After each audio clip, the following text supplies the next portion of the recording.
había cambiado un poco la interfaz. Ya. Me acaba de avisar entonces la plataforma Teams que la presente videollamada está siendo grabada, ¿no? Y que me pide, me solicita, de acuerdo a lo que me informa su directiva de privacidad, que le informe a todos los participantes que están siendo grabados. Aquello ya había sido realizado anteriormente, les había comentado que esta clase iba a quedar grabada. Vuelvo a reiterar entonces, una vez disponible el enlace de esta grabación, va a quedar en UCM virtual una copia de la misma para efecto de que ustedes puedan consultarla con posterioridad. Independiente de eso, por lo general a mí lo que me gusta hacer en videollamadas grabadas es advertir a los alumnos que de todas formas, en atención a la protección de otros intereses de los alumnos, tales como su derecho a la privacidad, ¿cierto? Eh, Suelo otorgarles un derecho, digamos, a oponerse al, a la grabación. En este caso, como hay una instrucción desde arriba, digamos, en el sentido de que el procedimiento debe ser una videollamada grabada para los efectos indicados, esto de que alumnos con problemas de conexión u otros problemas que le impidan participar puedan acceder con posterioridad al contenido de la clase. No puedo entregarles ese derecho, ¿cierto?, a oponerse a la, a la grabación de la videollamada. Eh, por lo demás, ¿cierto?, de todas formas creo que queda a salvo su derecho a la privacidad, eh, con otras medidas como mantenerse, ¿cierto?, sin compartir su cámara, o, evidentemente decidiendo no participar y luego revisar la grabación. Pero se advierte en este caso que efectivamente la videollamada va a quedar grabada y luego y que no puedo extenderles este derecho a oposición porque hay una instrucción superior. Habiendo dicho eso, entonces voy a comenzar a compartir mi pantalla, ¿cierto?, para que empecemos con los contenidos de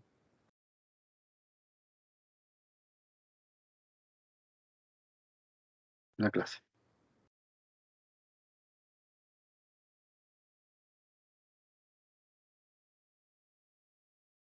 Ya. Estamos entonces en este ramo de derecho empresarial.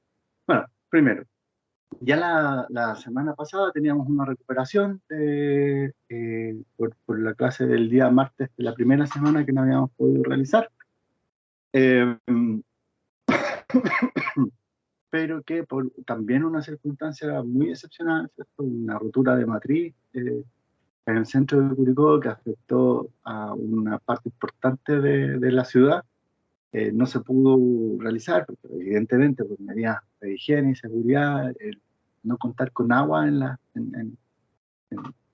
es un impedimento al funcionamiento adecuado y correcto de instituciones públicas y privadas. Entonces, no se pudo realizar, estamos al pendiente de qué es lo que va a ocurrir en materia de recuperación de esa clase. Eh, pero como la idea es más o menos continuar con nuestro trayecto, eh, evidentemente lo que estaba presupuestado para hacer la semana 3 tiene que demorarse un poco. Lo vamos a comenzar en la clase del día jueves, eh, y hoy nos vamos a destinar a lo que se suponía íbamos a revisar en la clase del día viernes, ¿ya? Eh, es decir, el día viernes pasado se suponía que íbamos a ver tales contenidos por esta cuestión de la rotura de matriz, la sede sin agua, la suspensión de las clases, no se pudo realizar. De acuerdo a la planificación, se suponía que esta semana comenzábamos con otros contenidos, pero lo vamos a aplazar un poco, tanto en atención a lo que pasó el día viernes como lo que está pasando esta semana, y vamos a utilizar esta videollamada para revisar esos contenidos que nos quedaron pendientes y que iban a ser revisados el día viernes. Asimismo, ¿cierto? Yo sé, bueno, en este momento no lo tengo, y evidentemente la evaluación que estaba pensada al final de la semana 4, si no me equivoco, se aplaza por lo menos una semana más, ¿cierto? Para efectos de que ustedes tengan esa tranquilidad, en concordancia con los cambios de evaluaciones que tienen ocasión a propósito de las medidas adoptadas producto de la presente crisis climática. Entonces, sin más preámbulos, vamos a comenzar. En primer lugar, haciendo la activación de saberes previos, que es como la nomenclatura que ocupo yo al respecto, porque hoy estábamos revisando, ¿cierto?, aquellas cosas referidas al primer eje temático de la Unidad 1, marco constitucional y legal vigente aplicable a las empresas en Chile, ¿cierto?, la Constitución Política de la República y el marco constitucional de los tributos. Al respecto nos estábamos concentrando en el primero de los criterios de evaluación que aparecen ahí expresados, ¿cierto? En particular el que se refiere a identificar los aspectos de la constitución política relacionados con las empresas. Evidentemente, para poder eh, identificar, ¿cierto?, para poder realizar esa tarea, identificar aquellos aspectos de la constitución política relacionados con las empresas, teníamos que dilucidar algunos conceptos previos, ¿cierto? El primero de ellos es lo relativo a, bueno, qué rol juega la constitución política en estas materias. Lo que es una constitución política también es algo que tenemos que dilucidar, a pesar de que con lo que viene ahora voy a presentarles por lo menos los elementos básicos para que ustedes lo comprendan. Pero teníamos que, de alguna forma, despejar algunos elementos previos para poder alcanzar este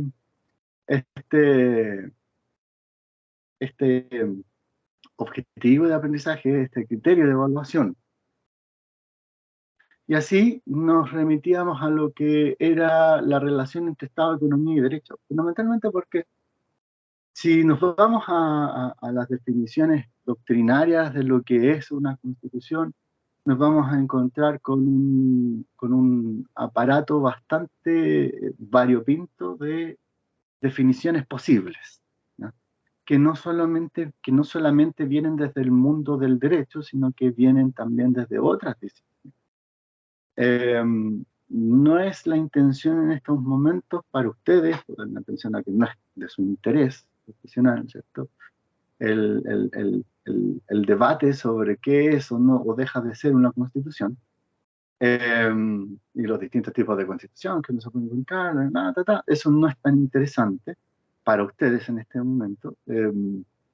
Así que solamente por el efecto útil y práctico, me voy a referir a aquella constitución, perdón, aquella definición, y ni siquiera la definición, sino que más bien una característica, que proviene desde las ciencias sociales y particularmente desde las ciencias políticas, eh, que usualmente identifica la Constitución con la actividad de, bueno, una norma, por cierto, pero cuya función es la de distribuir el poder público.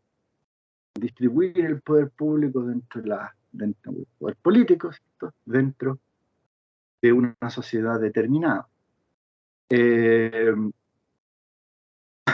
Entonces, a partir de esa función que cumple para las ciencias políticas una constitución, uno puede identificar que hay un tema aquí que dilucidar antes de poder pasar a la tarea, que es identificar aquellas normas de la constitución política relacionadas con las empresas o con la actividad empresarial. Si la Constitución se encarga de distribuir el poder público, ¿cierto?, ¿por qué motivo se mete en el ámbito de la economía? Para poder dilucidar eso tenemos que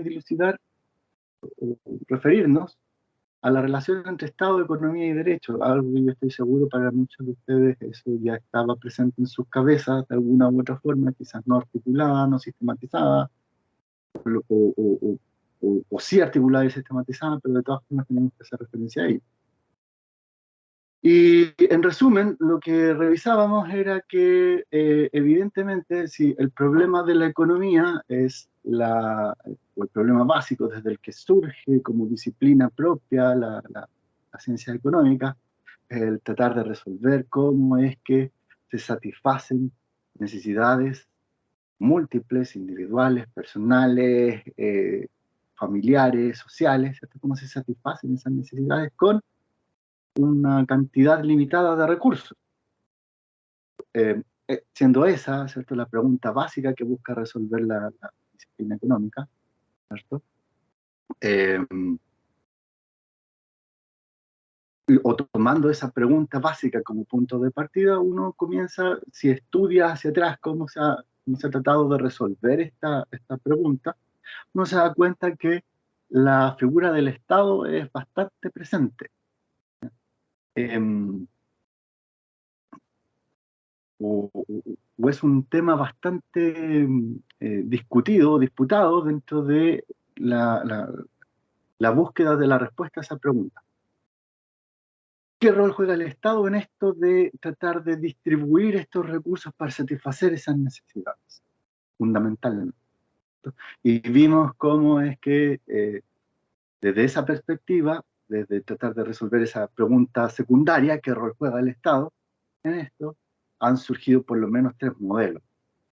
Uno de liberal clásico, en el cual la respuesta a la pregunta cómo se satisfacen necesidades infinitas con recursos escasos, es resuelta a través de las reglas del mercado, de las reglas del libre mercado, por la relación de la oferta y la demanda fundamentalmente. Y en ese modelo, ¿cierto?, de la economía liberal, ¿cierto?, el Estado está llamado a jugar un rol limitado, restringido, si no inexistente, en el cual el Estado no participa porque quienes están encargados de participar en el mercado son los privados, son los entes privados, y no el Estado.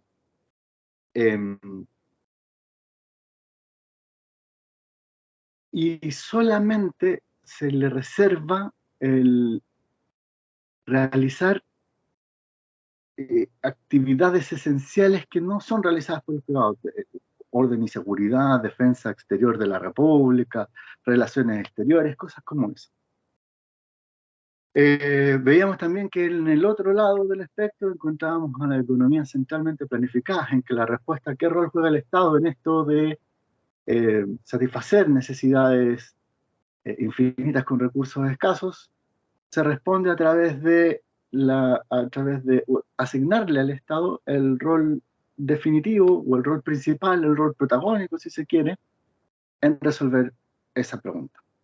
Es decir, que sea el Estado, a través de su planificación, a través de su actividad directa, el encargado de asignar recursos para la satisfacción de necesidades. De todas formas, entre estos dos extremos, podríamos decir, hay una visión intermedia, ¿cierto? Que no obstante, bueno, visiones intermedias forman en sí mismos un rango, y dentro de ese rango vamos a identificar versiones mixtas dependiendo de cuánto de la actividad estatal está permitida o no en economía, cuánto de la libertad individual está restringido o no en materia económica. Yo les daba el ejemplo de los estados de bienestar, en que la provisión de bienes y servicios públicos se encargaba a entes estatales, pero que para todo lo demás regían la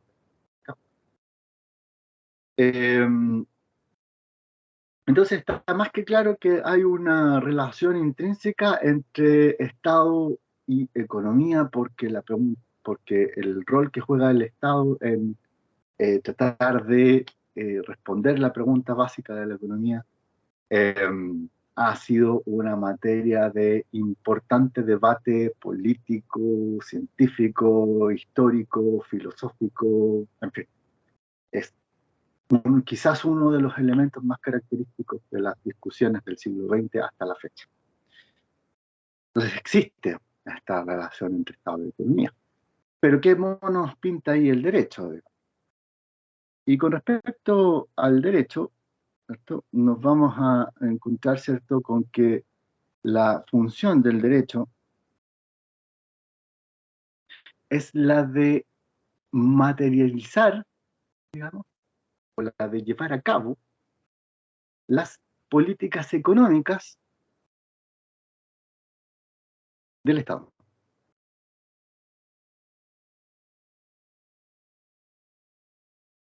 El derecho, entonces, como aparece aquí en esta lámina, va a cumplir una función respecto de la economía. La implementación del modelo económico. Lo que sea que el, digamos,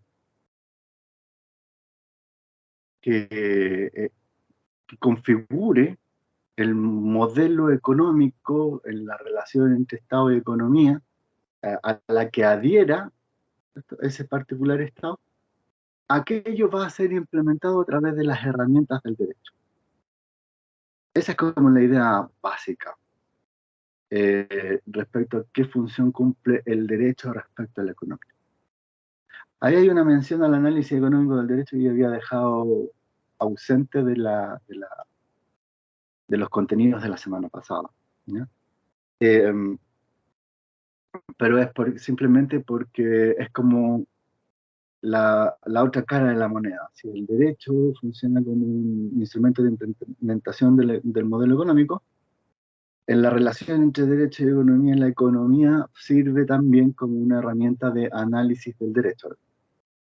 Pero aquello no es importante para los efectos de esta clase. Lo relevante es que el derecho, en este caso, va a servir como un instrumento de implementación del modelo económico.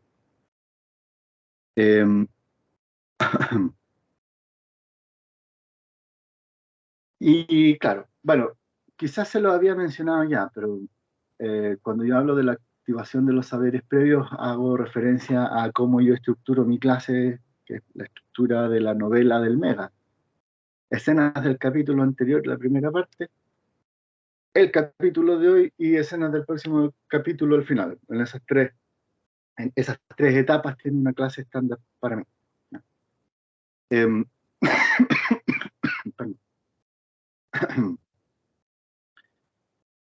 entonces, si el derecho, ¿cierto?, tiene esta función de ser la herramienta a través de la cual se implementa el modelo económico estatal, ¿cierto? Eh, tenemos que preguntarnos qué es el derecho. Yo en la clase anterior eh, les di tres versiones de lo que podría ser, sobre lo que íbamos a entender como derecho en esta clase, para este curso. Eh, mencionando que una de ellas iba a ser la predominante, o que yo me iba a referir el derecho generalmente en uno de estos tres sentidos, y que uno de ellos iba a ser como el más predominante, el más característico. Entonces les dije que nos íbamos a referir al derecho como un conjunto de normas, principios, valores, con los apellidos que les entregué, como una rama, una disciplina que estudia el derecho, eh, o también como facultades, libertades, prerrogativas, y les dije que fundamentalmente íbamos a hacer referencia al derecho, porque característicamente cuando yo ocupara el término derecho, independiente de que podía ocuparlo en cualquiera de estas tres formas, o en cualquiera de estas tres visiones, principalmente íbamos a ocupar la primera, derecho como un conjunto de normas, principios y valores, y también les dije que no eran cualquier norma, sino que eran normas jurídicas. Y en este caso, el derecho como herramienta para la implementación del modelo económico, de las políticas económicas del Estado, estoy haciendo referencia al derecho como esa primera visión, como el conjunto de normas jurídicas. Así que para hoy lo que vamos a hacer es, en el capítulo de hoy, lo que vamos a hacer eh, es revisar un poco estas normas, este conjunto de normas. ¿Qué normas lo constituyen?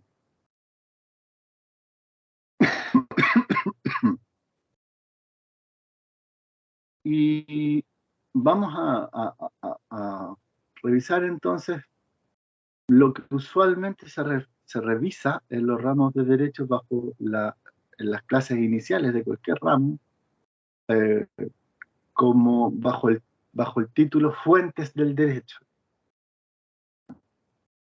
Solamente que aquí no vamos a hacer la referencia a las fuentes, a los tipos de fuentes, ni nada por el estilo. Vamos a hacer una simple revisión de eh, cuáles son las fuentes del derecho que podemos estudiar de cara a identificar la relación entre normas jurídicas y economía y puntualmente entre las normas jurídicas y la actividad empresarial. Eh, Entonces, ¿con qué herramientas cuenta el derecho para implantar un modelo económico o para implementar un modelo económico? Aparece ahí, en primer lugar, la Constitución, los tratados internacionales, en segundo lugar, la legislación, los reglamentos, la jurisprudencia, la doctrina. Eh, Así entonces vamos a partir con el primero de ellos, la Constitución, aquel que impacta de forma más, eh, digamos, directa sobre el criterio de evaluación a través del cual vamos a medir si se alcanza el resultado de aprendizaje de la unidad. La Constitución, y como les dije, no voy a eh, ahondar sobre las distintas definiciones que puede recibir la Constitución como norma jurídica desde las distintas disciplinas, los distintos tipos de constituciones. No es el asunto, ¿cierto? Eh, entonces, como constitución, lo que vamos a referir en este caso es a una norma jurídica dentro del conjunto de normas jurídicas. Eh, que se va a diferenciar del resto de normas jurídicas por algunos elementos y características que le son propias.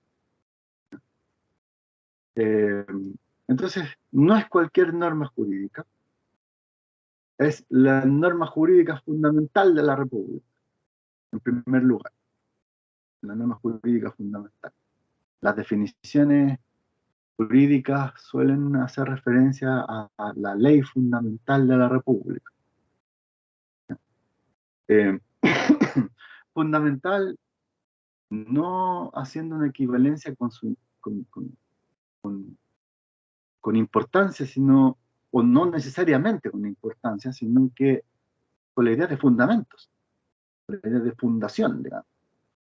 Porque en la norma jurídica de la Constitución vamos a encontrar eh, el establecimiento de las bases o de los principales principios que informan el tipo de Estado en el que vive una persona.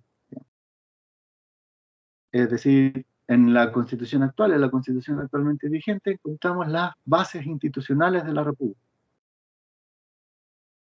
La idea de que esta es una república y no es una monarquía, no es otro tipo de Estado, sino que es una república.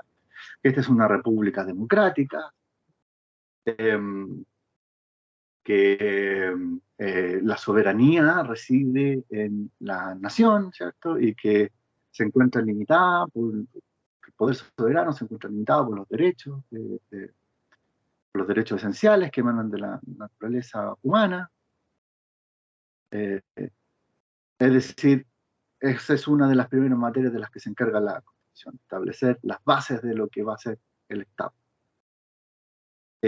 Además, ¿cierto? Una Constitución va a eh, crear, digamos, los principales órganos y agentes que van a operar en el Estado, a nivel estatal. Y además les va a entregar su organización básica y sus atribuciones. Por eso dentro de una constitución uno encuentra las reglas que crean el poder ejecutivo, digamos, el poder legislativo, el poder judicial, además de otros órganos que son importantes para lo que nos convoca, como el Banco Central.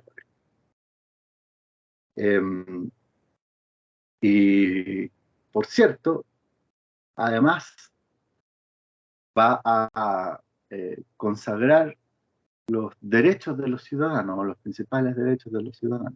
Entonces, si queremos entender lo que hace una constitución, lo que es y lo que hace una constitución, entonces nos vamos a quedar con la idea de ley fundamental de la República, que va a establecer las bases del Estado, va a crear sus principales órganos e instituciones y le va a entregar sus atribuciones y además va a eh, consagrar los derechos de los ciudadanos.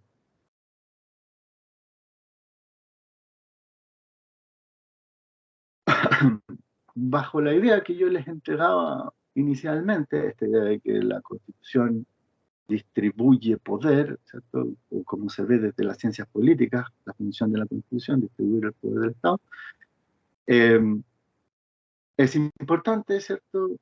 Lo, la definición jurídica porque podemos ver que en aquello que se trata de crear los principales órganos y agentes de la República, otorgándoles organización y atribuciones, encontramos precisamente eso, la distribución del poder estatal. Y en la consagración de los derechos esenciales de las personas encontramos los límites al poder estatal.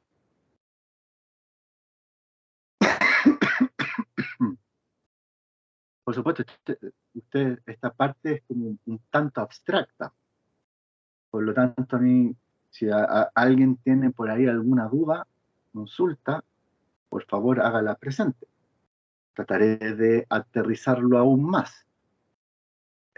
Pero eh, fundamentalmente, eh, la idea es que si estas cosas no están quedando claras, me lo hagan presente, me lo hagan saber. Eh,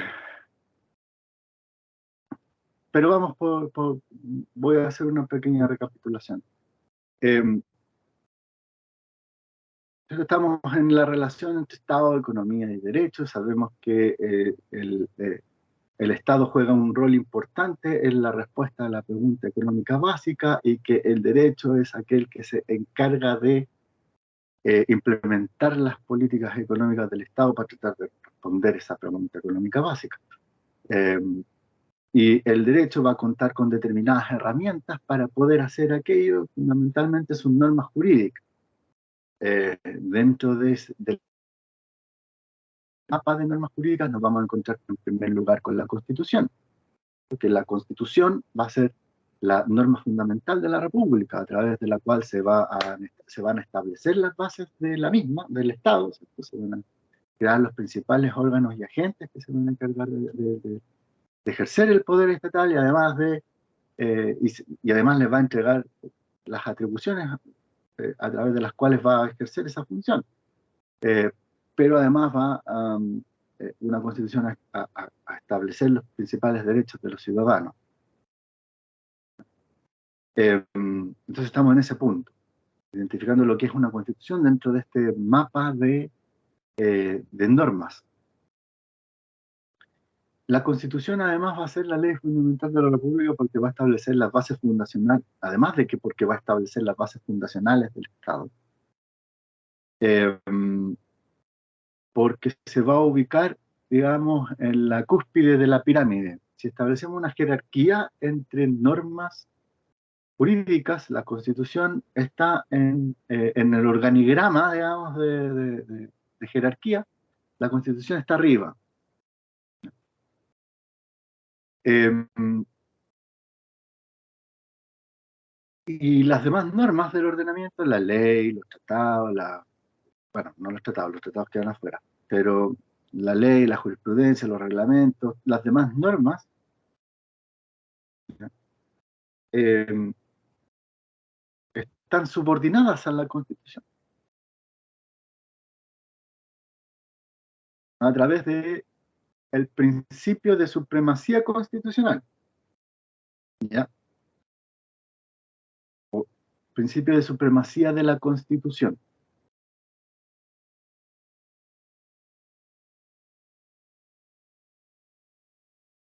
Esto quiere decir, este principio quiere decir fundamentalmente que eh, las demás normas del ordenamiento, las demás normas del ordenamiento jurídico deben respetar a la Constitución tanto en forma como en fondo, desde la forma y del fondo. ¿Qué quiere decir eso? Que una norma constitucional eh, no se puede, perdón, que una norma jurídica no se puede producir sino de la forma en que lo señala la Constitución. Si la Constitución establece procedimientos para la formación de normas jurídicas, esa norma jurídica no se puede producir de otra forma que no sea la señalada por el ordenamiento, perdón, por la Constitución.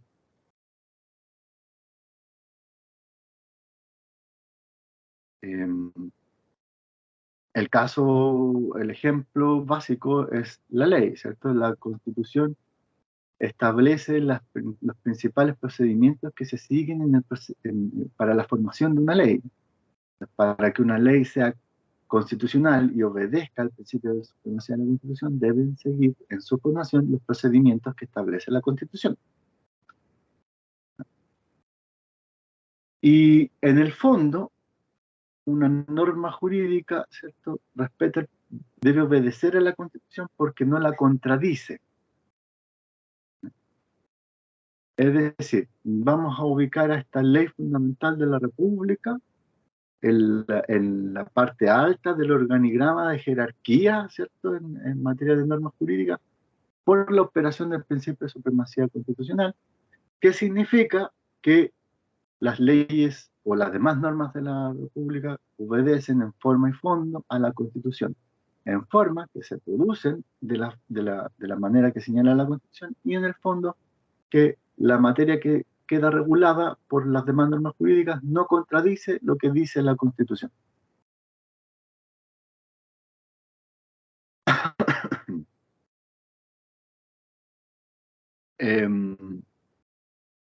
Nuevamente, les reitero, yo sé que esta parte es como de un contenido jurídico bien puro, ¿cierto? A pesar de que no la estoy desgranando como corresponde jurídicamente hablando, sé que es algo que quizás para lo cual su atención no esté condicionada, digamos, por lo que si hay dudas sobre lo que estoy diciendo, quedan invitadísimos a que me lo hagan saber. Porque evidentemente, si la idea es identificar las normas constitucionales que afectan la actividad empresarial, lo primero que tenemos que saber es, bueno, ¿qué es la Constitución? Además de qué rol juega la Constitución respecto a las actividades empresariales. Eh, eh, Ojo en ese punto.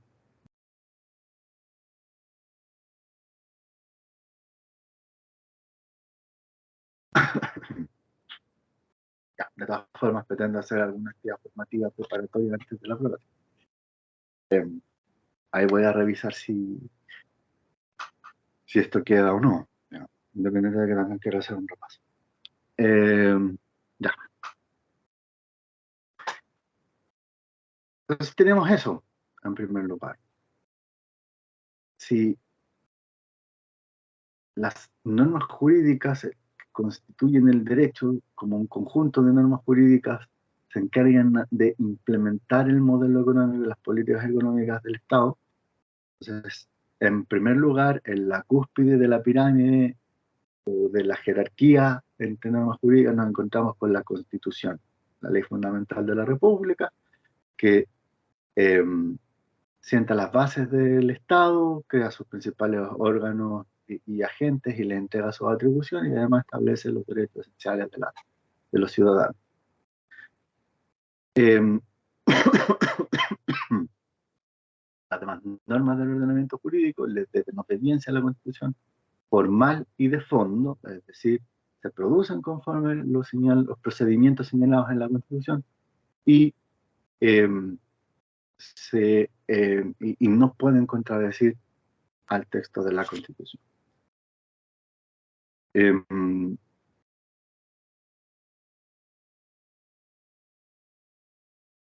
Ahora, en materia económica, ¿qué normas podemos identificar dentro de la Constitución que puedan afectar el funcionamiento económico de la República?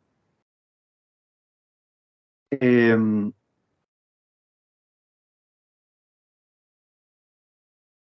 y en este punto, a pesar de que el orden público económico constitucional va a ser una materia en específico que vamos a revisar en la próxima oportunidad, tenemos que hacer mención a aquello, ¿cierto?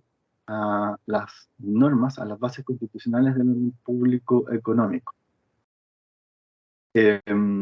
porque hacen que la Constitución en materia económica y de regulación de las actividades empresariales sea una Constitución bien particular, bien especial, la Constitución de 1980, porque establece una serie de principios que la identifican con una visión económica en específico.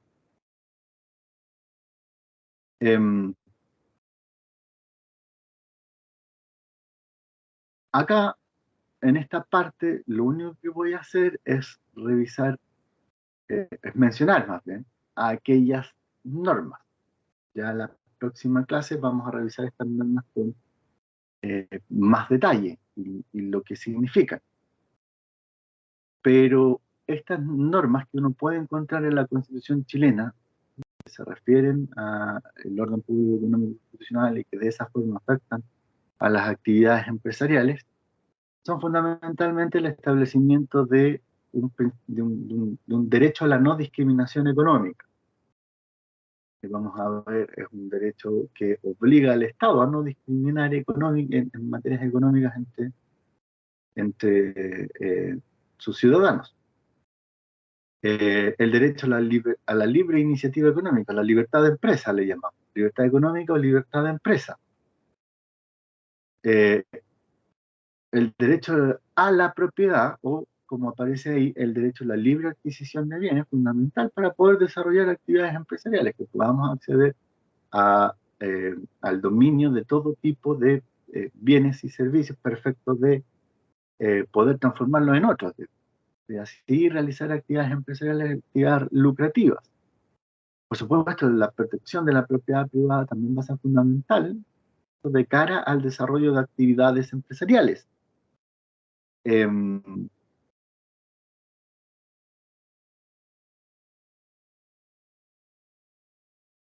Otros principios, ¿cierto?, que también van a formar parte del orden público económico constitucional, que vamos a ver ahí en detalle después, ¿cierto?, la legalidad del gasto público y la iniciativa exclusiva presidencial de proyectos legislativos en materia. Eh, Otras normas que no aparecen en este listado, pero que vamos a revisar, aun cuando someramente en la próxima clase, lo relativo a la creación del Banco Central, eh, que también es una de esas normas que transforman a esta Constitución en una, digamos, particularmente, o sea, en una no neutra en materia. Si uno esperara cierta neutralidad de parte del ordenamiento, frente a la vigencia o a la adopción de determinadas visiones ideológicas en esta materia. En particular, nuestra Constitución no lo es tanto, no es tan neutra, es bien partidaria de una visión económica en particular. Pero aquello lo vamos a revisar con algo más de detalle en la próxima sesión. No desde la perspectiva crítica de que sí, que no, que debiera ser esto, no desde la perspectiva ideológica, sino solamente para poder identificar el sentido que tiene la regulación de estas materias en la Constitución.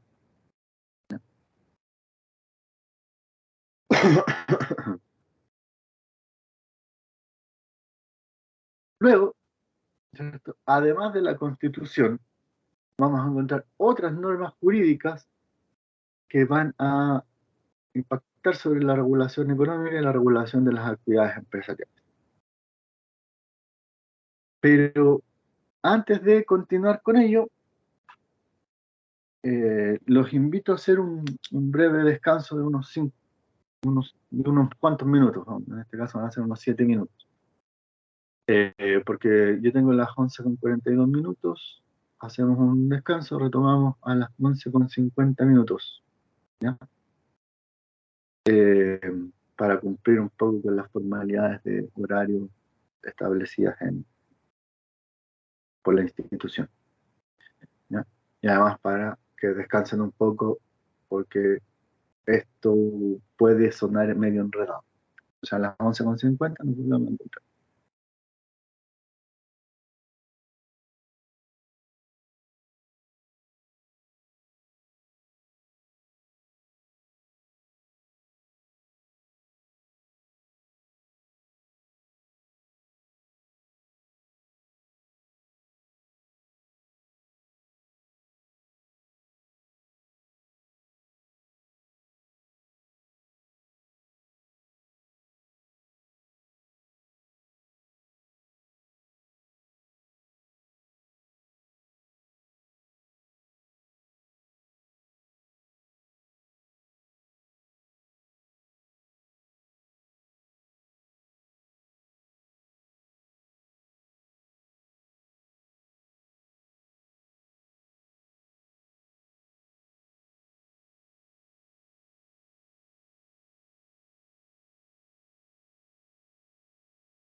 Ya, muchachos, lo prometido es deuda. A las 10:50 son las 10:50, a las 11:50. Ando perdiendo el tiempo. Eh, pero bueno, son las 11:50, 11:50, comenzamos, retomamos. Ya, entonces, ¿qué es lo que estábamos viendo? Estas normas jurídicas, ¿cierto? Si vamos a referirnos al derecho como un conjunto de normas jurídicas, entonces tenemos que ver de qué elementos se compone ese conjunto. Eh, y claro, adelantábamos, porque queremos llegar a un conjunto, a un subconjunto, digamos, de normas jurídicas en particular, que son las constitucionales. Adelantábamos, partíamos adelantando qué es lo que era una constitución y eh, cuáles iban a ser principalmente las materias que íbamos a encontrar en la constitución y que tenían que ver con la regulación de la economía y de actividades y que a través de esa vía iban a impactar sobre la regulación de las actividades empresariales. Eh, pero ese conjunto de normas jurídicas no solamente está integrado por la Constitución, sino que además operan en él otras normas, ¿no? Que también van a tener esta capacidad de afectar la regulación de actividades empresariales. Eh, por supuesto, habíamos colocado la Constitución como en la cúspide de la pirámide jerárquica, ¿cierto?, de las normas, o en otro sentido, como en la parte alta del organigrama de jerarquías entre normas jurídicas. Eh, pero les hacía una advertencia, o les dejé ver una advertencia que salió como algo súper circunstancial. Los tratados internacionales quedan fuera. Bueno, quedan fuera entre comillas, eh, porque por lo general, ¿cierto?, la relación entre los tratados internacionales y las normas internas busca tratar de resolverse a través precisamente de las jerarquías, de ocupar el criterio de jerarquía. ¿Dónde ubicamos en este organigrama de jerarquía o en esta pirámide de jerarquía los tratados internacionales? Eh, y las respuestas varían, ¿cierto? Al nivel de la ley, a nivel por encima de la ley, pero por debajo de la Constitución, en el mismo nivel de la Constitución, dependiendo de la materia que se regule en el tratado internacional. Pero yo prefiero para estos efectos dejarla afuera, ¿cierto? Y no meterme sobre la discusión, sino sobre cuál es la jerarquía que ubican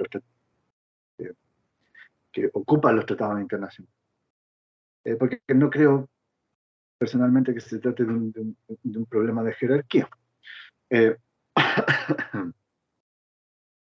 eh, ¿De dónde surge este problema? En que las normas de la Constitución hacia abajo, las normas internas, son producidas por órganos estatales. El legislativo, el ejecutivo, el judicial, los jefes superiores de servicio, ¿cierto?, cosas como esas. Pero en materia de tratados internacionales, quien produce esas normas jurídicas no son los órganos internos, sino que el Estado en su dimensión internacional, digamos, el Estado frente a otros Estados y en colaboración con los demás Estados.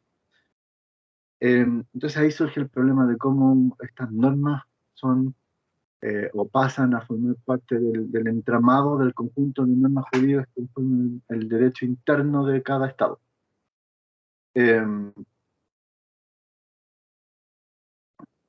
Pero para efectos operativos, para ocupar una perspectiva súper funcional entre nosotros y no meternos en estas discusiones, solamente hacer la mención que está este tema de tratados internacionales eh,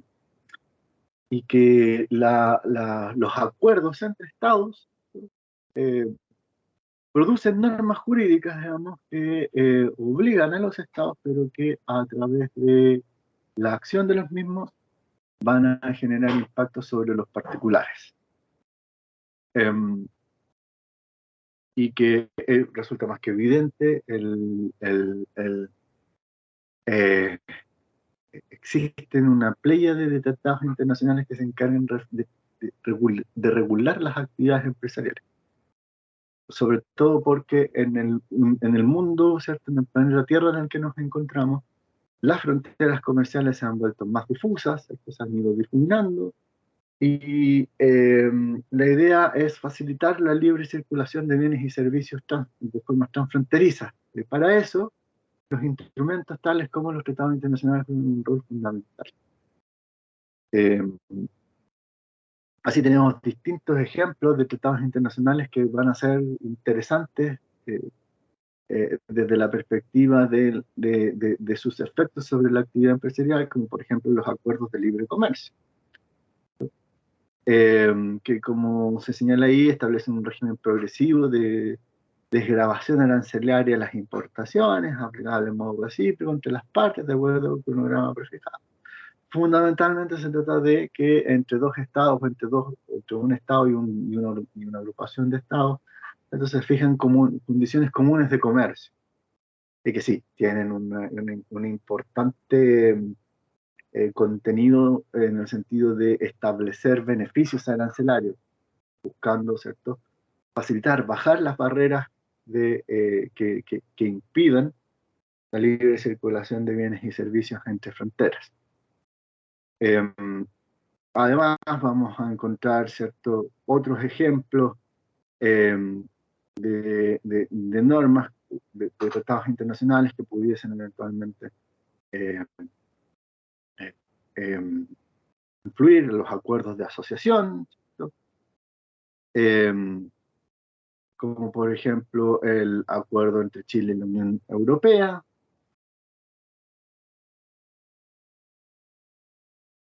y el Tratado de la Organización de Cooperación y Desarrollo Económico, OCDE.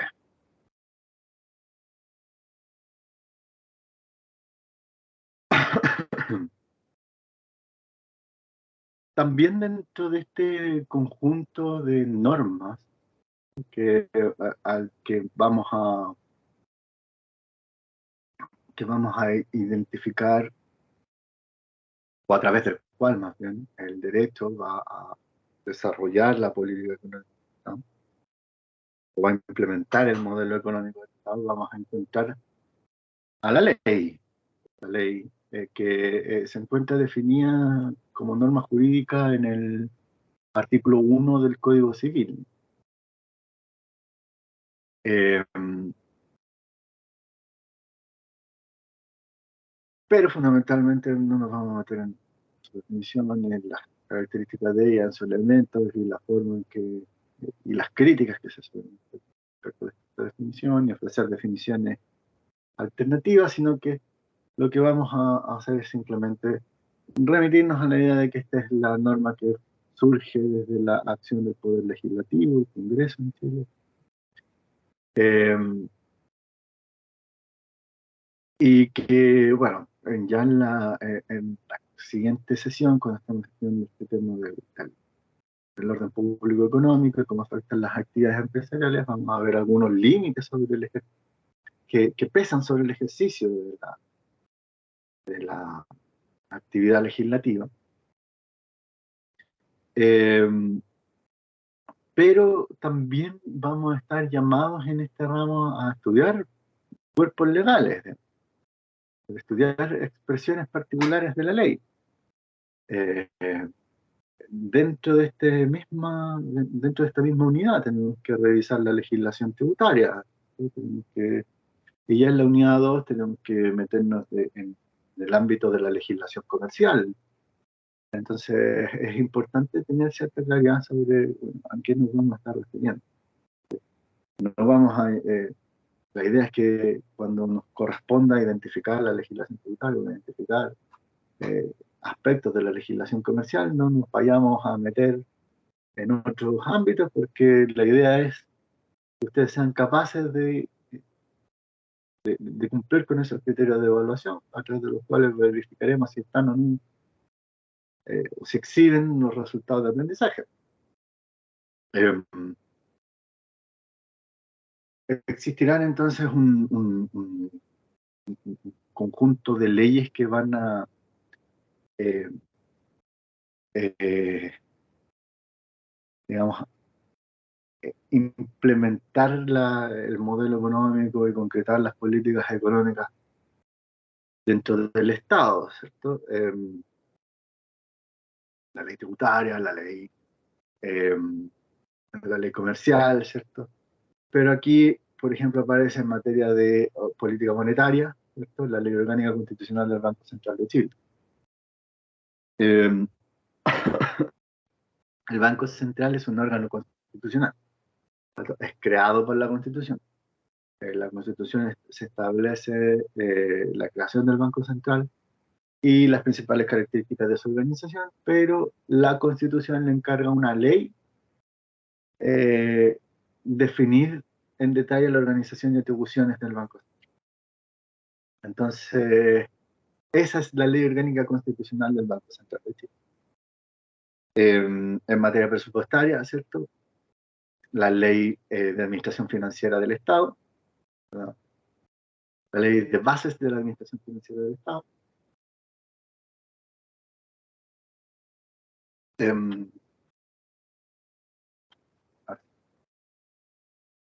Ley General de Servicios Eléctricos y Telecomunicaciones, la ley, el Estatuto de Inversión Extranjera, también un ejemplo de ley que afecta en materia económica, que evidentemente tiene fuertes impactos sobre la actividad empresarial.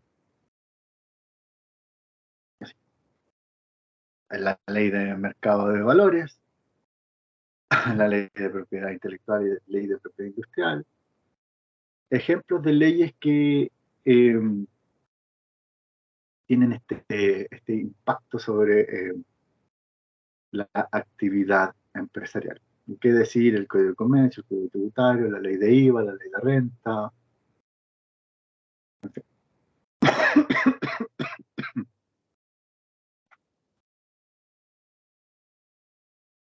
Los reglamentos, ya.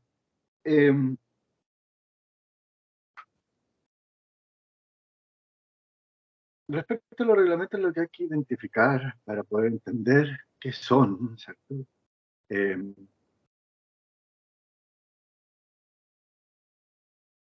Es que, bueno, dentro de la lógica de separación de poderes, nosotros encontramos al poder ejecutivo, el poder legislativo, el poder judicial, ¿cierto? Y le dije, vamos a identificar el poder legislativo, vamos a identificar la ley como el producto de la acción del poder legislativo, ¿cierto? El Congreso, más allá de sus definiciones técnicas de lo que es ley. Eh, en materia de reglamento, si quisiéramos ocupar el mismo criterio para identificar lo que es la ley, diríamos que son las normas jurídicas que produce el Poder Ejecutivo. El Poder Ejecutivo, que en Chile está a cargo del presidente de la República, que son ministros, tienen potestad normativa, eso quiere decir que tienen poder para crear normas jurídicas. Lo que pasa es que es un poder limitado para crear normas jurídicas subordinado, podríamos decir, a la Constitución y las leyes. Eh, ¿Y de dónde fluye esta subordinación? Es una razón lógica, además de las razones jurídicas que uno pueda eh, argumentar, pero nos concentraremos en la razón lógica. Eh, ¿Cierto? Y es que el Poder Ejecutivo recibe su nombre no en el sentido de que estamos hablando del Ejecutivo máximo de la República, en el sentido organizacional, no porque porque su rol es hacer ejecutar la Constitución y las leyes. Ese es su rol. Eh, entonces, para poder cumplir ese rol debe contemplarse la opción de que emita, de que pueda producir normas jurídicas, y esas normas jurídicas son los reglamentos. De ahí entonces que eh, pueda emitir normas jurídicas cuyo objeto sea la ejecución de las leyes. A eso los libros le llaman potestad reglamentaria de ejecución. Es decir, que el Ejecutivo, a través del presidente y sus ministros, en la forma que señala la Constitución, puede emitir, ¿cierto?, reglamentos destinados a hacer ejecutar las leyes.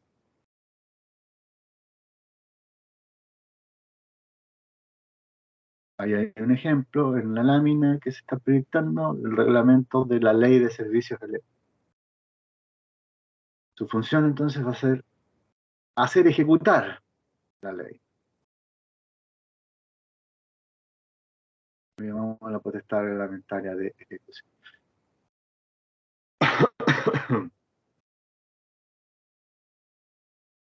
Los reglamentos de ejecución presupuestaria también aparecen ahí para la aplicación de las leyes de presupuesto.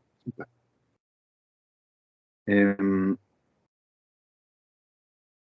También existen otro tipo de reglamentos que fluyen de la potestad reglamentaria autónoma, como le conocen los libros, y es por la operación o que fluyen del hecho de que si tiene potestad normativa el presidente de la República puede regular todas aquellas materias que el ordenamiento no ha entregado su regulación a otra norma jurídica, en particular la ley. Si la Constitución señala que la ley regula A, B, C cosas, si hay una materia en particular que no se encuentra dentro de A, B y C cosas que son aquellas que regula la Constitución, o aquellas que regula la ley, entonces pueden ser reguladas por otra norma jurídica. Y en ese caso, por supuesto, la potestad reglamentaria del, del Poder Ejecutivo podría entrar a normar autónomamente. Pero en este caso nos eh, interesa esta potestad reglamentaria de ejecución.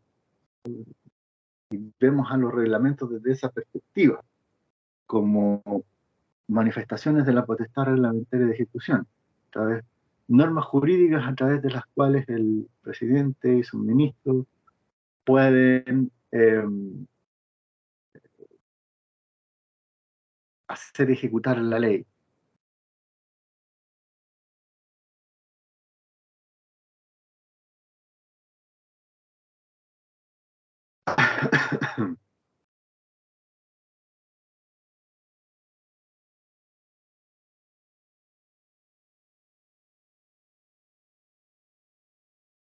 Nos saltamos aquí a la jurisprudencia.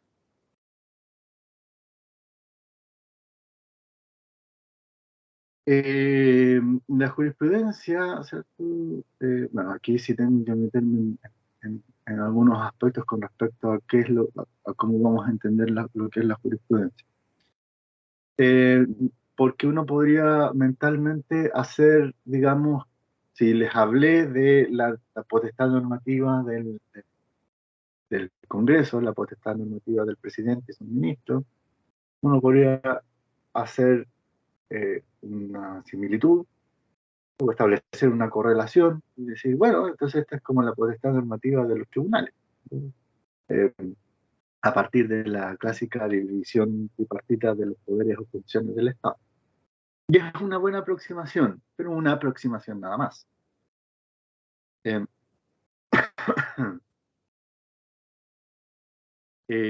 Porque en rigor la norma jurídica que emiten los tribunales, ¿cierto? Son sus resoluciones, del cual el ejemplo máximo es la sentencia, el ejemplo más claro es la sentencia. Pero hay un conjunto de resoluciones que emiten los tribunales que también tienen esa capacidad, autoacordado, decreto, bla, bla. Eso sí, las resoluciones de los tribunales tienen una característica que son sus efectos particulares, ¿no? A diferencia de otras normas jurídicas, como la ley, la Constitución y los reglamentos, que buscan aplicarse a la generalidad de la población o que están dirigidas a ser aplicadas a la generalidad de la población, las resoluciones de los tribunales tienden a tener efectos particulares o relativos.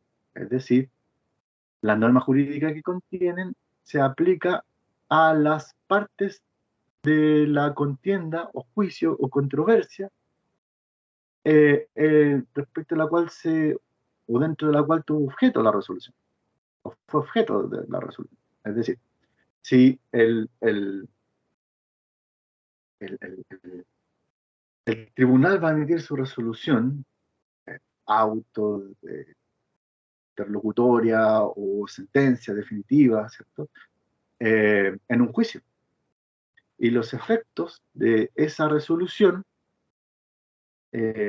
van a ser vinculantes solamente para las partes de ese juicio.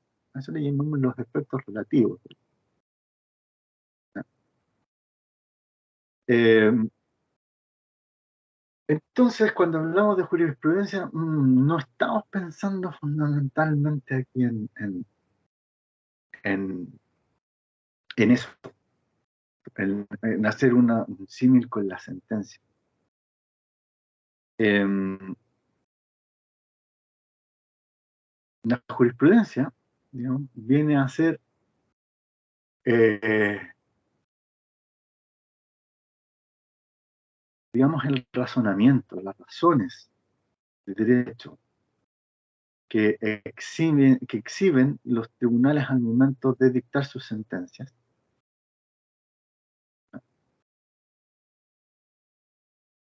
sobre lo que debe ser la aplicación del derecho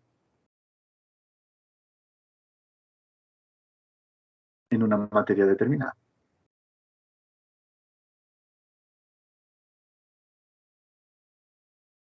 Y evidentemente desde esa perspectiva, ¿cierto? Porque el tribunal tiene que, o el juez tiene que fundamentar su sentencia, esas fundamentaciones que vamos a identificar como jurisprudencia, ¿cierto? Son más significativas cuando vienen de los tribunales superiores de la administración,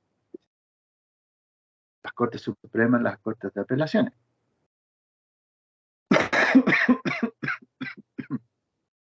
Porque al momento de fundamentar su sentencia, los ministros de la Corte Suprema, que es el máximo tribunal de la República, evidentemente deberán exhibir los argumentos que constituyen, digamos, lo que opinan los máximos ministros, las máximas autoridades judiciales del país sobre la aplicación del derecho en esa causa en particular. Entonces nosotros decimos, bueno, ese razonamiento es la forma en la cual razonan los tribunales para poder resolver los conflictos.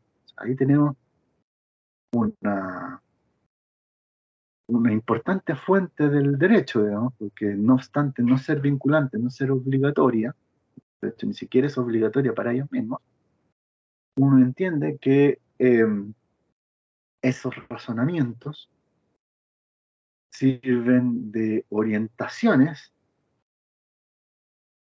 para aplicar el derecho, para aplicar la ley, para aplicar los reglamentos, aplicar la Constitución a los casos concretos.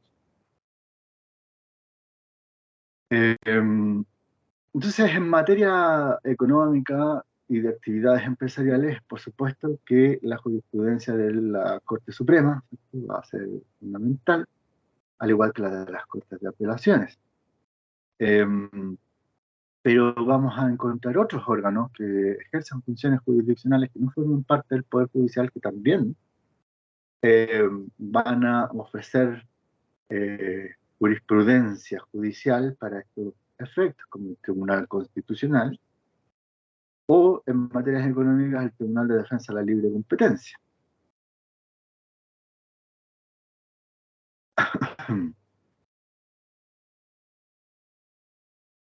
La jurisprudencia, eso sí, admite una clasificación eh, entre jurisprudencia judicial y jurisprudencia administrativa. La jurisprudencia judicial es aquella que uno obtiene de los razonamientos que forman parte de las resoluciones de los tribunales de justicia, de las resoluciones de los órganos que ejercen funciones jurisdiccionales dentro del Poder Judicial, o que ejercen funciones jurisdiccionales dentro de otros órganos. Pero además nos vamos a encontrar con esta otra, la jurisprudencia administrativa.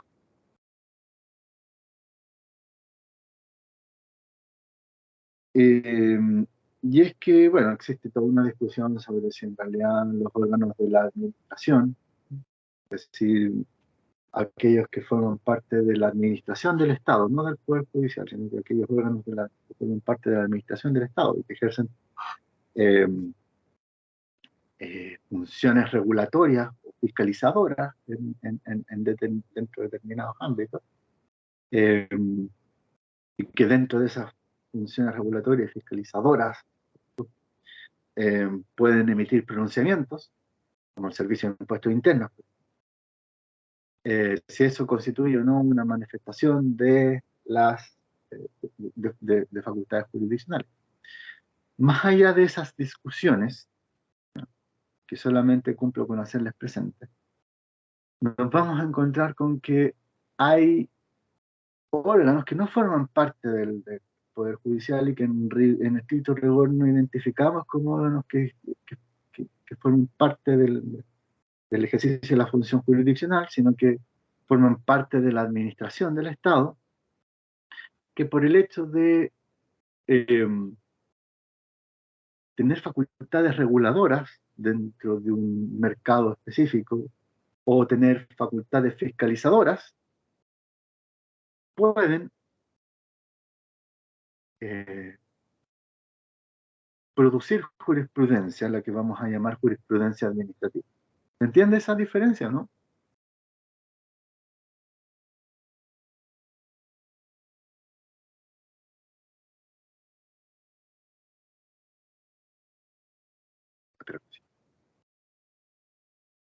Es decir, que, por ejemplo, en el caso del Servicio de Impuestos Internos. El Servicio de Impuestos Internos, si bien es un órgano autónomo, entonces, tiene una relación con la administración del Estado a través del Ministerio de Hacienda. Es decir, forma parte de la administración del Estado, no del Poder Judicial, por decirlo en términos más sencillos. Pero es un órgano que tiene a su cargo cumplir diferentes roles, funciones eh, que ordena la ley orgánica del Servicio de Impuestos Internos o el Código Tributario. Fundamentalmente la aplicación de la normativa tributaria y la fiscalización. En virtud de estas facultades, tiene la potestad de interpretar la norma tributaria y de dictar instrucciones sobre cómo se aplica la norma tributaria. Estas son normas jurídicas. Es más, tiene la facultad de resolver algunos conflictos entre el Servicio de Impuestos Internos y los contribuyentes. Eh, y en los razonamientos, resolver consultas también. Entonces, en los razonamientos que el servicio utiliza para eh, fijar las instrucciones, para responder las consultas o para resolver conflictos entre el contribuyente y la administración del Estado, ¿cierto? Evidentemente que ahí hay una fuente de jurisprudencia, solamente que no proviene de los tribunales, proviene de un órgano de la administración del Estado. Pasa otro tanto con la dirección del trabajo.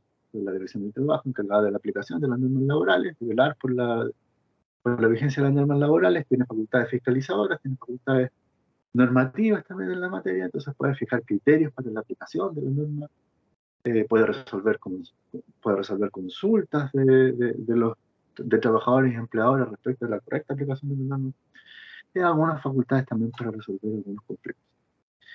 Evidentemente, los razonamientos que, que, que la dirección del trabajo observe a la hora de definir cuál es la correcta aplicación de determinadas normativas, ya sea resolviendo una consulta o resolviendo algún tipo de conflicto, pueden servir o como jurisprudencia administrativa.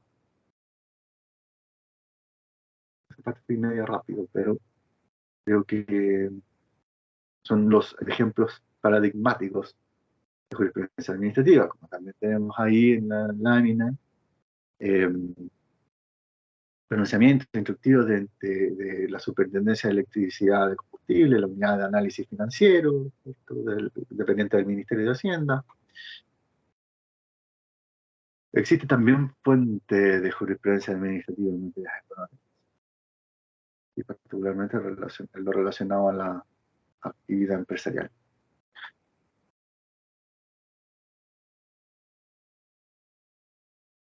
Del listado acá nos queda una, que es la doctrina.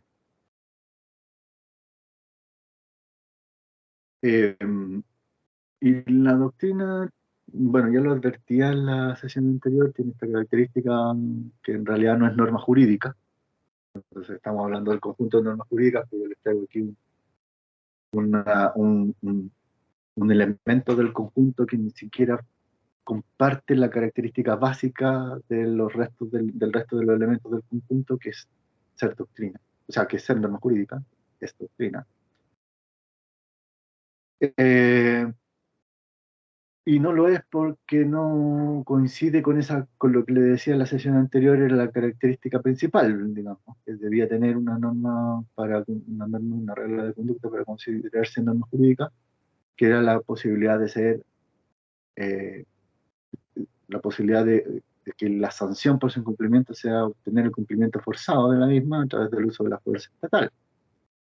No existe la posibilidad de obtener el cumplimiento de lo que diga la doctrina eh, mediante la acción del Estado. ¿Qué es la doctrina? La doctrina es fundamentalmente la opinión de los especialistas en una materia determinada, en este caso sobre la aplicación de las normas jurídicas.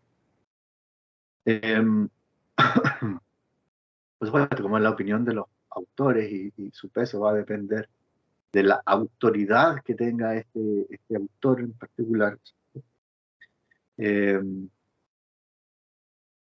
Resulta importante tenerlo presente, quizás no como fuente, ¿cierto? O como norma jurídica, pero sí por la capacidad que tiene esta de informar la producción de otras normas jurídicas. En los procedimientos de producción de ley, ¿cierto? En el trabajo de comisión, siempre, siempre se escucha, o casi siempre en realidad se escucha, y por lo menos se escucha, la opinión de los principales especialistas dentro de la materia que es objeto del proyecto de ley que se está buscando regular. Eh, es decir, en el proceso de formación de ley se suele escuchar la opinión de los principales autores sobre una materia determinada. La jurisprudencia, ¿cierto? Las sentencias de los tribunales, sobre todo en los casos de la jurisprudencia judicial, ocurre también en algunos casos de jurisprudencia administrativa, las resoluciones de tanto de los tribunales como de los órganos administrativos en particular, suele fundarse en la opinión de los principales autores dentro de una materia en particular. Entonces, claro, la doctrina no va a tener esa característica de ser eh, una norma jurídica, que no se puede obligar a su cumplimiento por el uso de la fuerza del Estado, pero influye en los procesos de formación de otras normas jurídicas.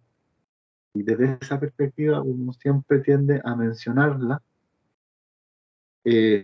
cuando uno está hablando del conjunto de normas jurídicas, de un conjunto de normas jurídicas que influyen sobre una materia determinada.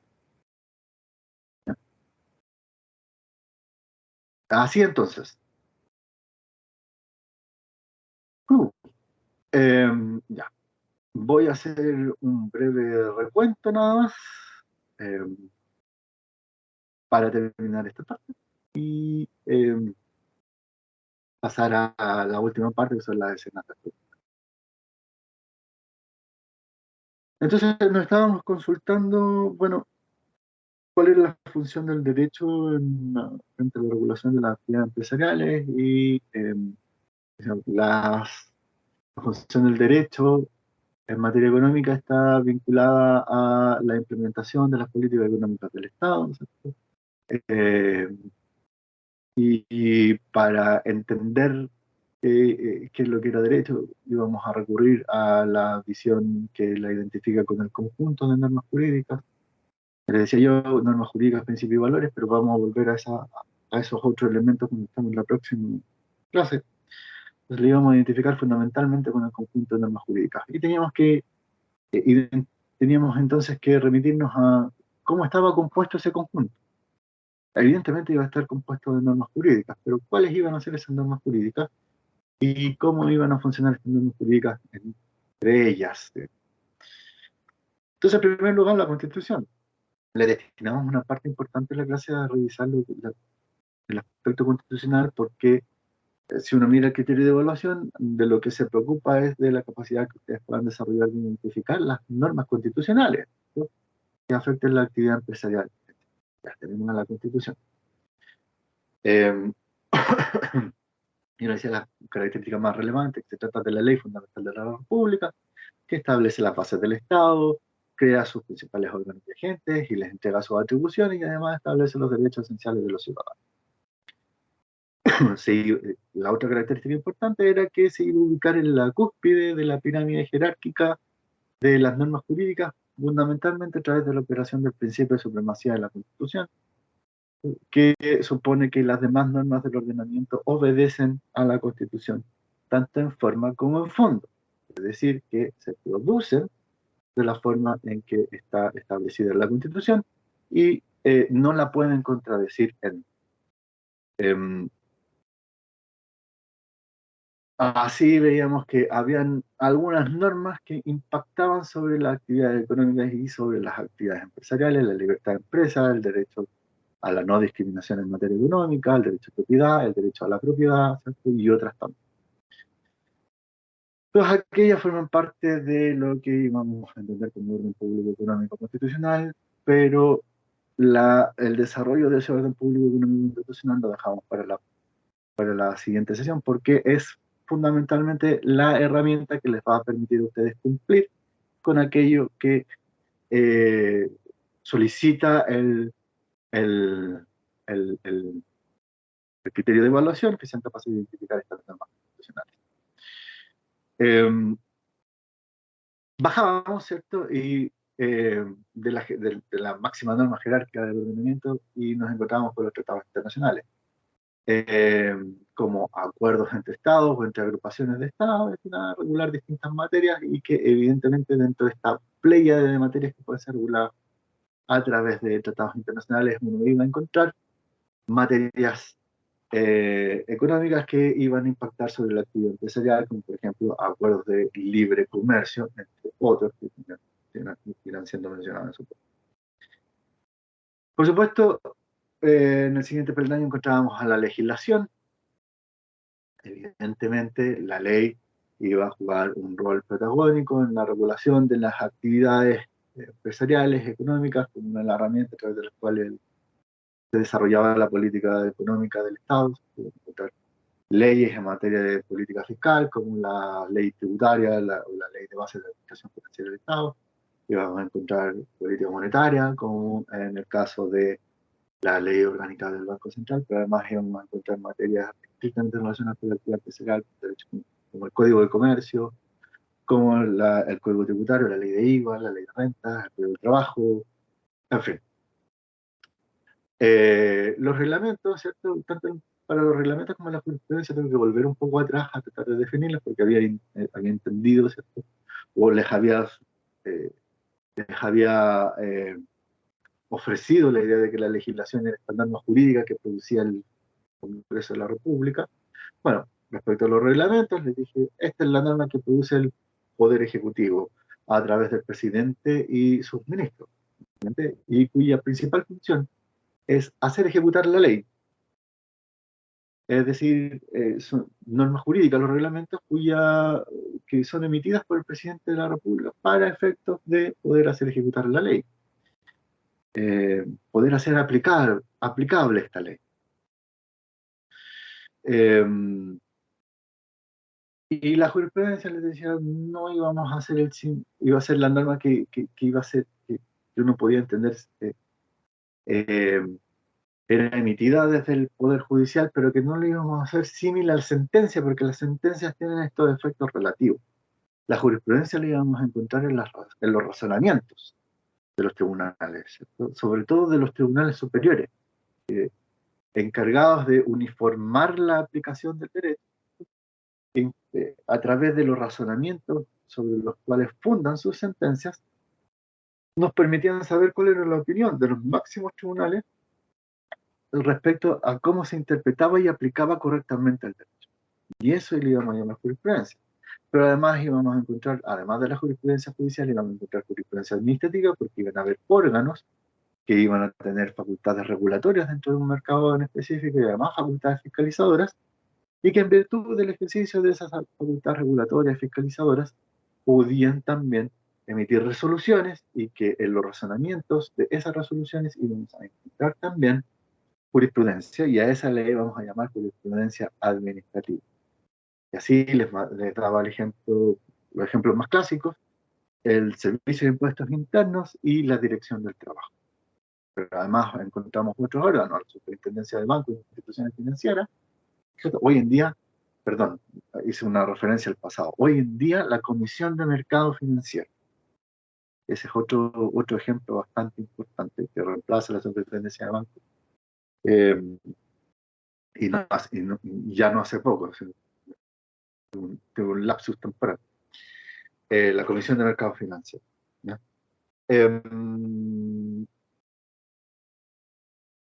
Pero bueno. Y finalmente, hacía la mención de la doctrina, que si bien no es una norma jurídica, entonces que la menciono dentro de un conjunto de normas jurídicas.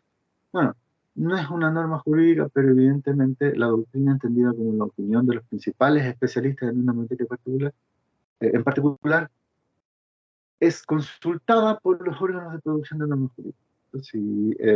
Si el Congreso tiene que producir una ley sobre una materia en particular, va a llamar uno esperaría por lo menos, llamar a los principales autores que se han encargado de estudiar esa materia en particular para tratar de eh, orientar la producción de ley. Lo mismo ocurre en materia de jurisprudencia.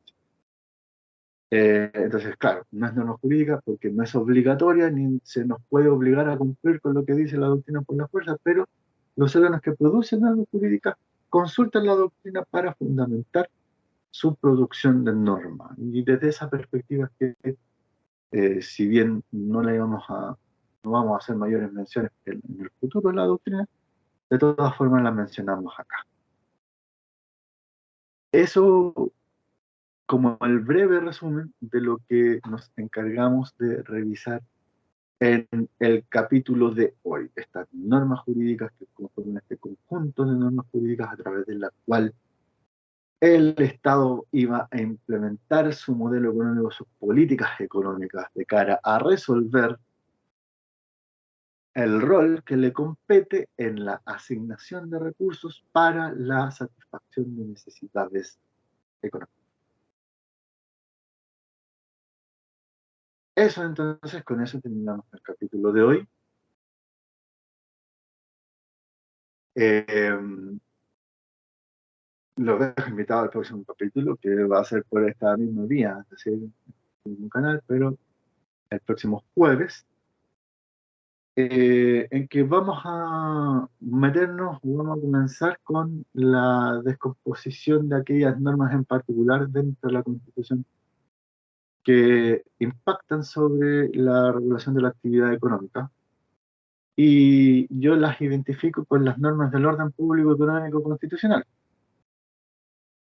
Eh, Adelantándoles al respecto que la idea de orden público y en este caso orden público económico, que es una manifestación específica del orden público, eh, la idea de orden público solía quedar sin definición a nivel normativo dentro de una norma jurídica, solía quedar sin definición, porque se esperaba que funcionara como una especie de, o suele quedar sin definición porque se espera que funcione como una especie de concepto válvula, porque la idea de orden público puede variar con el tiempo en un momento determinado en una sociedad determinada. Entonces, de esa forma, si bien las normas jurídicas hacían referencia al concepto de orden público o hacen referencia al concepto de orden público, la idea es que no queden definidas por la ley para que les dé flexibilidad a la norma jurídica y vigencia en el tiempo. O sea, que los órganos encargados de la aplicación de las normas jurídicas, los tribunales, los órganos administrativos, contaran con cierta flexibilidad para ir adaptando el tiempo. Otro ejemplo de concepto válvula es el de familia. Digamos. Las normas no definen lo que es familia, pero de todas formas incorporan la mención de familia y evidentemente sabemos que la idea de familia va variando y modificándose en el tiempo. Entonces los órganos que después se encarguen de la interpretación y aplicación de las normas jurídicas adaptan la idea de familia conforme a estas variaciones. Entonces, a eso le llamamos, son conceptos indeterminados, conceptos válvula que incorpora la ley y las normas jurídicas que buscan, digamos, cumplir esa función, dotar de flexibilidad a las normas jurídicas para que soporten el paso del tiempo. Otra idea, ¿cierto?, es la de empresa. Es una noción económica, la idea de empresa, pero que si bien cuenta con algunas definiciones legales, son para efectos específicos, y que en realidad, ¿cierto?, no conviene mantener con una definición general, precisamente porque su carácter de noción económica le otorga de un dinamismo que es difícil capturar por una definición jurídica.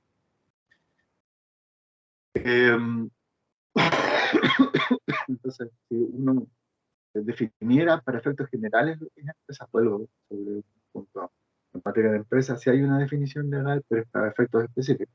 Si uno estableciera una definición general de lo que es empresa, a nivel legal, ¿cierto?, la dejar consagrada en una norma jurídica, se encontraría con el problema que después, a medida que evoluciona la sociedad y que se incorporan nuestros elementos a la noción económica de empresa, la definición jurídica quedaría desfasada.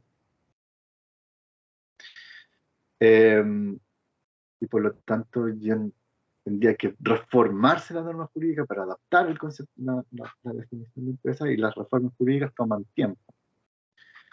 Entonces, hay ciertos conceptos que quedan como fuera de la idea de ser definidos, independiente de que sean mencionados por las normas jurídicas. Y le llamamos conceptos válvulas, indeterminados, reciben distintos nombres. Dentro de esos conceptos estaba, por supuesto, el de orden público económico. Perdón, el de orden público. Una dimensión específica del orden público es el orden público. Y durante años el orden público económico había sido entendido, digamos, desde una perspectiva funcional. ¿Qué es lo que constituía el orden público económico? Bueno, lo que el modelo económico que que un Estado particular adhiriera en un momento determinado iba a definir lo que se iba a entender por orden público económico. Así, a mediados del siglo XX, uno puede identificar que el orden público económico en Chile podía ser definido desde la perspectiva de las características de un modelo económico mixto, con un nivel de intervención del Estado en la economía en materia de asignación de recursos, en materia eh, y de planificación. Eh, pero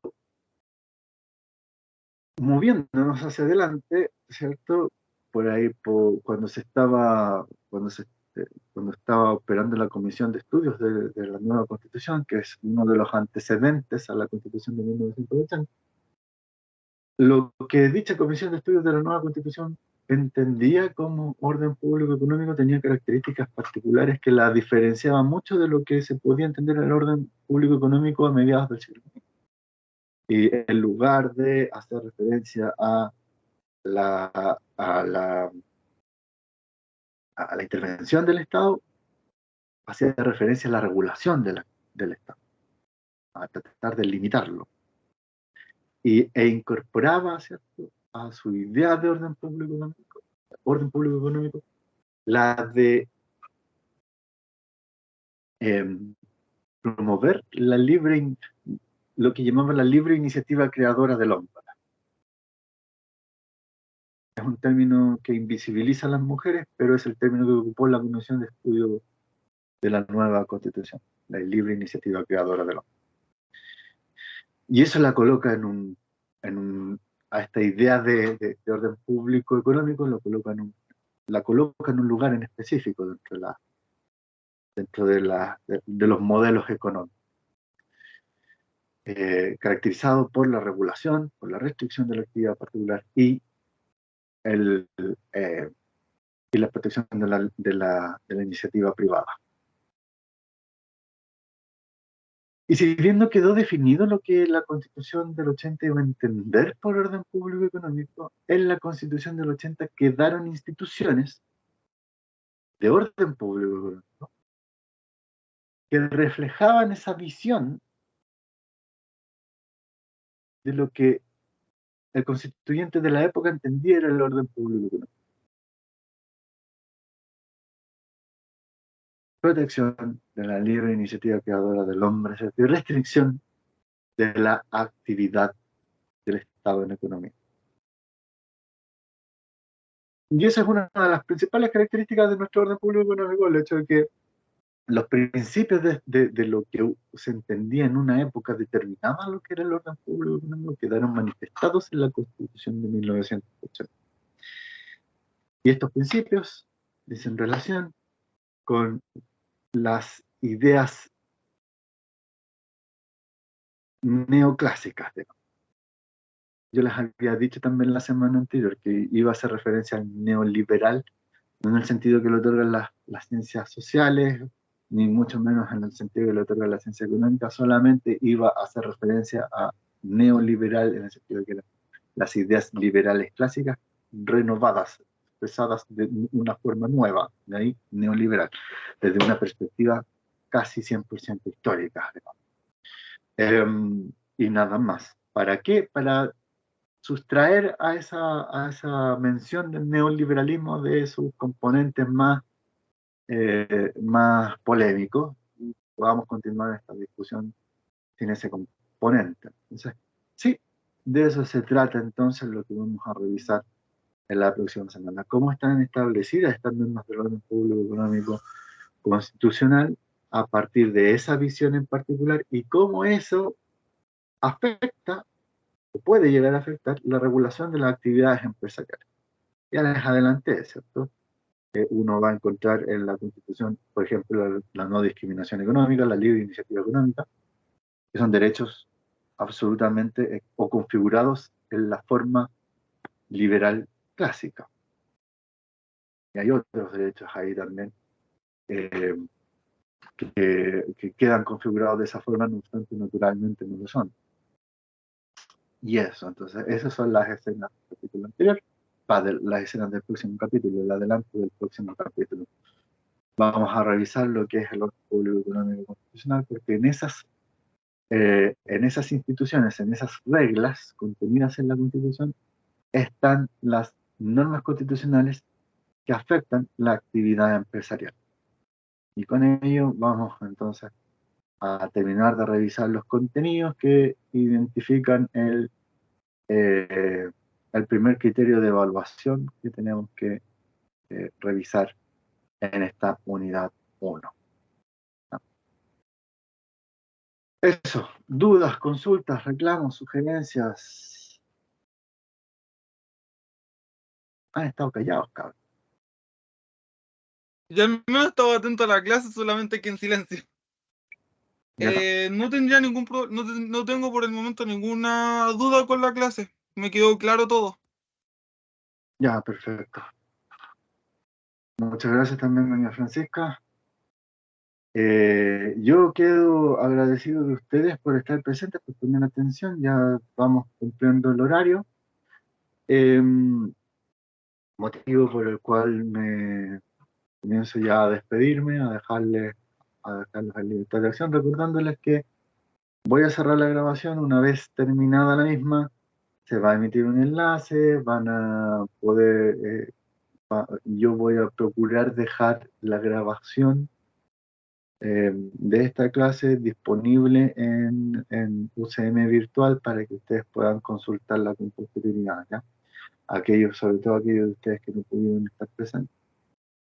Así que sin nada más que agregar, yo me despido. Deseo que, sinceramente, esta circunstancia no les esté afectando a ustedes ni a sus familias. Espero se cuiden mucho y nos vemos el jueves, ojalá sin mayor novedad. Los dejo en libertad de acción. Adiós. Cuídese, profesor. Un gusto.